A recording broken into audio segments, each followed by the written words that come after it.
ओम उमा महेश्वराय भय नमः। दोस्तों, आप सभी का मेरे इस YouTube चैनल में हार्दिक स्वागत है।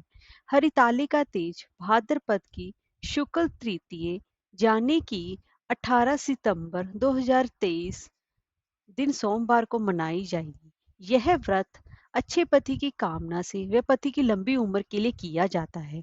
मान्यता है कि भगवान शिव को अपने पति के रूप में पाने के लिए माता पार्वती जी ने सबसे पहले इस व्रत का पालन किया था।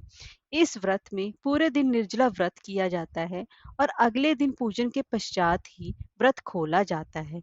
और इस हरितालिका तीज पर व्रत कथा सुनने का भी विधान है।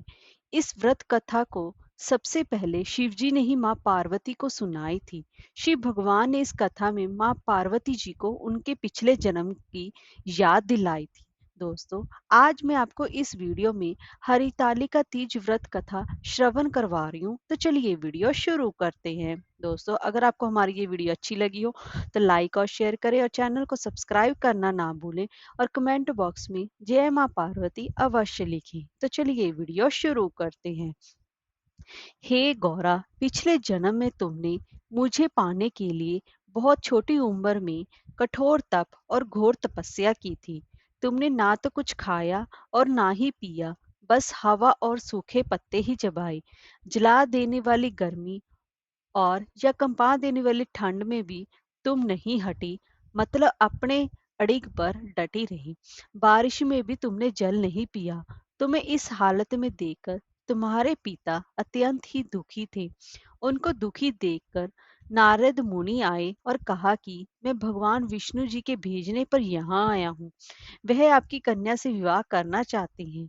वह इस बारे में वो आपकी राय जानना चाहते हैं।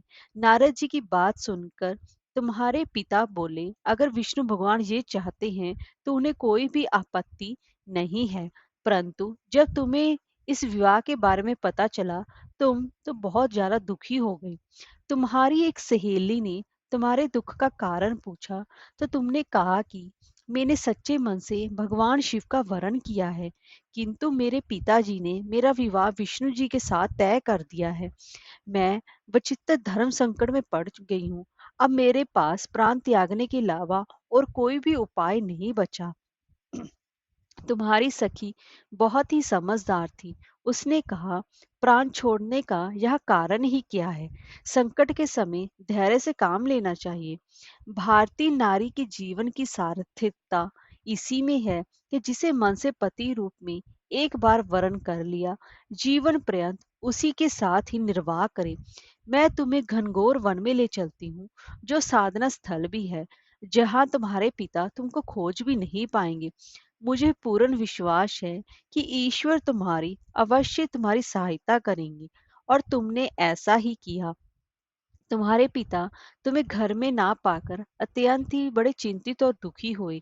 इधर तुम्हारी खोज होती रही, उधर तुम अपनी सहेली के साथ नदी के तट तट पर एक गुफा में मेरी आराधना में लीन रहने लगी।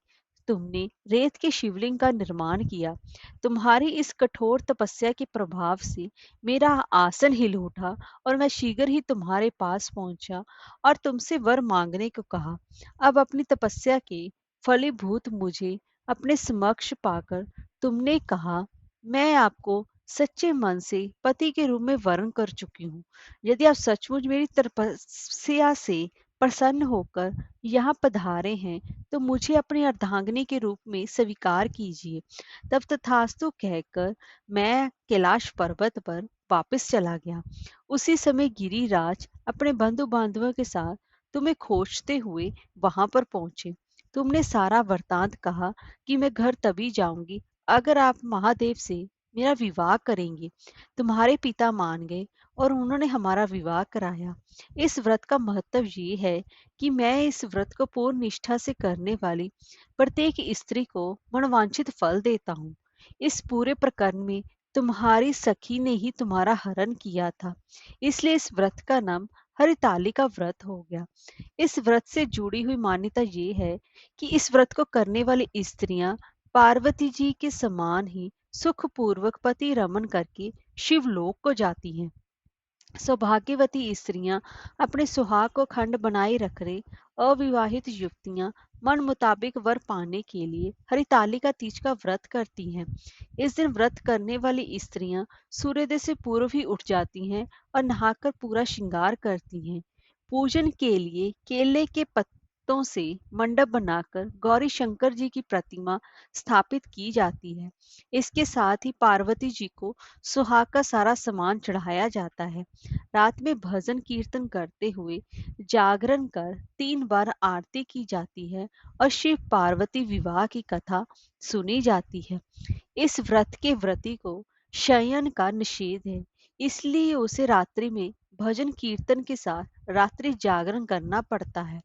प्रातःकालीन स्नान करने के पश्चात श्रद्धा एवं भक्ति पूर्वक किसी सुहागन महिला को श्रृंगार सामग्री, वस्त्र, खाद्य सामग्री, फल, मिष्ठान एवं शक्ति आभूषण का दान करना चाहिए। रेत के शिवलिंग बनाए हैं तो उसका जलाशय में विसर्जन किया जाता है और खीरा खाकर व्रत को संपन्न किया जाता है। हर हर महादेव।